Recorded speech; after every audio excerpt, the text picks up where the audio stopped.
Saudari-saudaraku terkasih dalam Tuhan Yesus Kristus,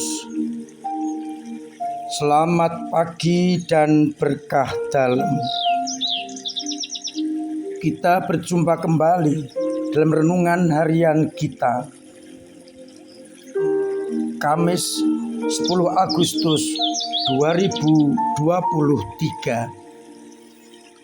Hari ini gereja mengajak kita merayakan pesta Santo Laurentius, diakon dan martir yang hidup pada abad ketiga, tepatnya antara 225 sampai 258. Ia tertarik menjadi orang Katolik pengikut Kristus, dan setelah dibaptis menunjukkan sikap-sikapnya sebagai orang yang militan banget terhadap Kristus. Ia dekat dengan rakyat kecil, hidupnya saleh. Maka Paus Sixtus II mengangkat dia sebagai diakon, yang tugas diakon waktu itu terutama mengurus harta kekayaan gereja, membagi derma kepada orang-orang miskin di kota Roma, dan berperhatian pada orang-orang kecil.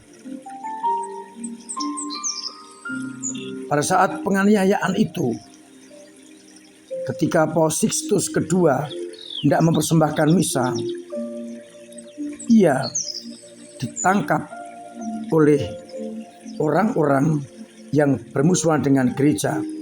Kita tahu waktu itu gereja masih di bawah tanah, artinya menjadi ancaman bagi dunia.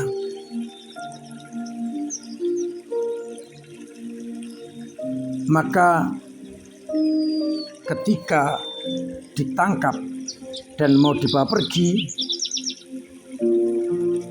Paus Sixtus mengatakan, "Tangkap saya dan jangan pembantu-pembantu saya, diakon-diakon saya, termasuk Laurentius."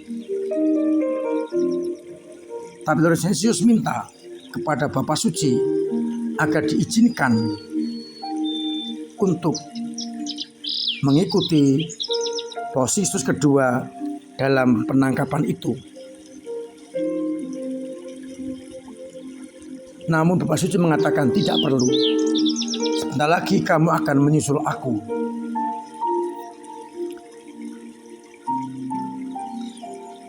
Ketika wali kota tahu bahwa Laurentius yang mengurus harta gereja, maka ia dipanggil untuk diminta harta gereja diserahkan kepada wali kota, dan disanggupi oleh Laurentius. Ia setelah pulang mengumpulkan semua orang-orang miskin di kota Roma, dan harta gereja dibagikan kepada mereka. Dan pada hari yang ketiga, semua orang miskin dibawa ke balai kota, dan ketika bertemu dengan wali kota, Laurentius mengatakan, "Inilah kekayaan gereja, silakan diambil dan dipelihara." Karena dianggap mempermalukan atau menghina, maka ia ditangkap dan kemudian dihukum dengan cara dibakar. Kita bersyukur atas kegiatan Laurentius yang tetap berani untuk mewartakan kebenaran daripada mengkhianati sebagai pengikut Kristus.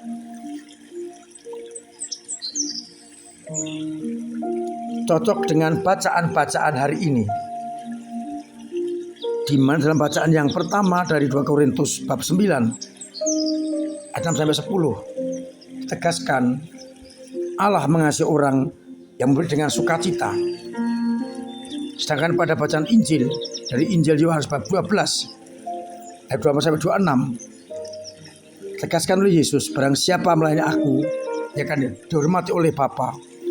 Dan di mana Yesus berada, disitulah pelayan harus berada. Orang diajak tidak mencintai nyawanya, karena kalau mencintai namanya, ia akan kehilangan nyawanya. Saudara-saudaraku terkasih dalam Kristus,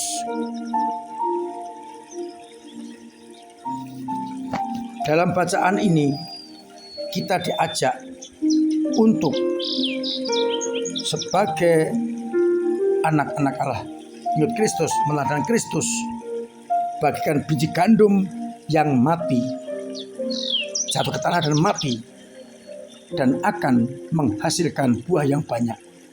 Tapi kalau tidak jatuh, ia tetap sebiji saja. Pengalaman Laurentius yang menjadi biji gandum juga yang jatuh ke tanah dan mati, akhirnya menjadikan gereja berkembang, disirami oleh darah sang martir itu. Ia tidak menyayangkan nyawanya, tapi menyerahkannya untuk kesuburan tanah. Maka sebagai murid-murid Kristus, kita ditantang oleh Paulus agar kita mengasihi Allah dengan cara memberi dengan sukacita. Kita menerima dengan cuma-cuma, kita berikan pula dengan cuma-cuma. Kita tabur yang banyak agar menghasilkan buah-buah yang banyak juga.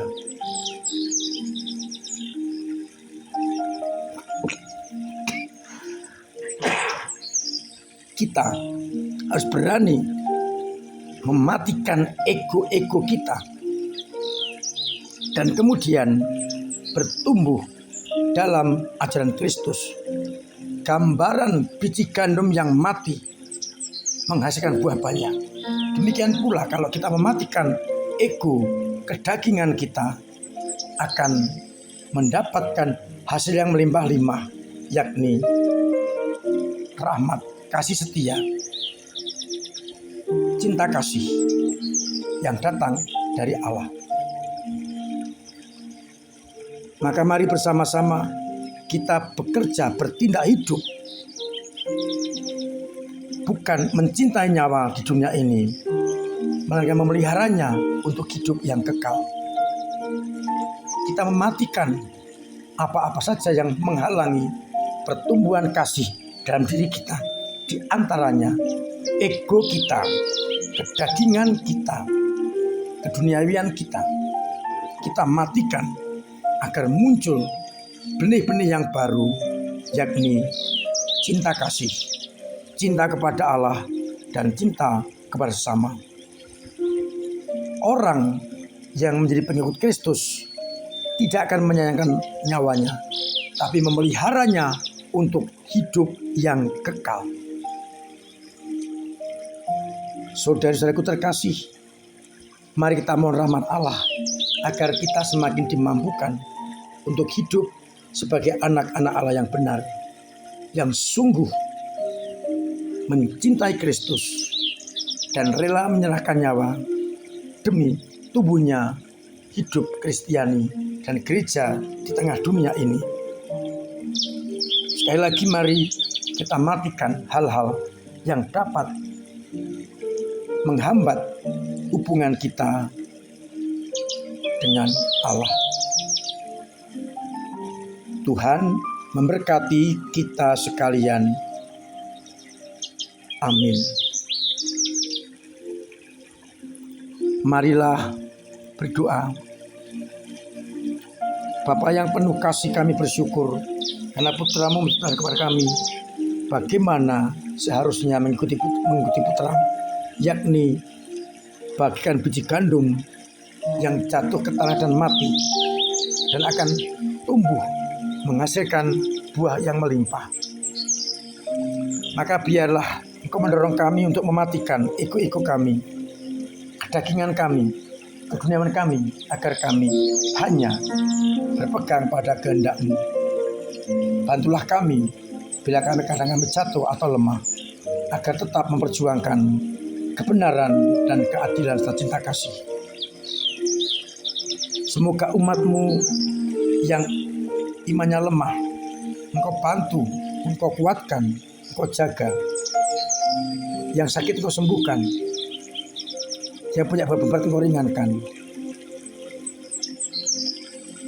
yang secara ekonomi Engkau bantu sesamanya, agar mereka menjadi jalan keluar. Sungguh Engkau jaga dan Engkau berkati, hingga akhirnya kami semakin menyerupai Putra Yesus Kristus yang berkorban untuk kami semua. Untuk itu ya Bapa, sertai kami dengan berkat-Mu sendiri, Bapa dan Putra dan Roh Kudus. Amin. Saudara-saudaraku terkasih, tetap saya ingatkan agar kita semua mematuhi protokol kesehatan sehingga kita terbebas dari segala macam bahaya. Terima kasih untuk semua kepada gereja dengan terus mulai mengalir pelan-pelan dukungan untuk pengisian gedung serbaguna kita, sehingga segera dapat sempurna dan kita pakai untuk berbagai keperluan. Untuk pengisian tidak perlu banyak, kalau bisa satu cukup satu. Beberapa orang menyumbang satu kursi itu lebih baik.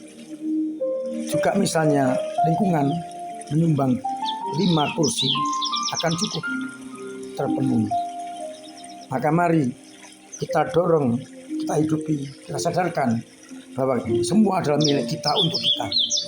Dengan demikian akan semakin banyak orang yang merasakan kasih Allah lewat panjenengan semua. Tetap saya mohonkan berkat Tuhan untuk gereja dengan doa-doanya, dengan tenaganya, dan dengan dananya. Mari kita sikapi gereja bukan dengan suka tidak suka, tapi apa yang penting untuk gereja. Semoga akhirnya gereja kita benar-benar jadi gereja yang mengayomi umatnya, membantu umatnya, dan lebih penting adalah yang sungguh mengerti akan kebutuhan umat. Akhirnya saya mengucapkan selamat pagi, selamat merenungkan, salam sehat, Tuhan memberkati.